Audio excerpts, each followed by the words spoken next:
নমস্কার সবাইকে। তো আগের ভিডিওতে দেখিয়েছি গোপীসোনার জন্য কী কী রান্নাবান্না হয়েছে। রান্না কমপ্লিট হয়ে যাওয়ার পরে গোপীসোনাকে ভোগ নিবেদন করা হয়ে গেছিলো। তারপরে 11:30 নাগাদ গোপীসোনার মেন পুজো স্টার্ট হয়েছে। গোপীসোনাকে ভালোভাবে সাজিয়ে গুছিয়ে নতুন জামা কাপড় পরিয়ে সিংহাসনে বসিয়ে দেওয়া হয়েছে। খুবই মিষ্টি লাগছে গোপীসোনাকে দেখতে। তারপর যখন 12টা বাজে তখন আমরা গোপীসোনাকে বার্থডে উইশ করেছি।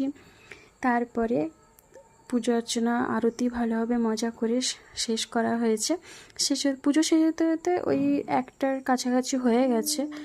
তো তারপরে আমরা প্রসাদ পেয়েছি। এবার সকাল থেকে যেহেতু আমাদের উপোস, আজকে ব্রত আমরা করেছি, তো ওই জন্যে আমরা ওই চালের জিনিস ময়দার জিনিস কোনো কিছু প্রসাদই পেতে পারবো না।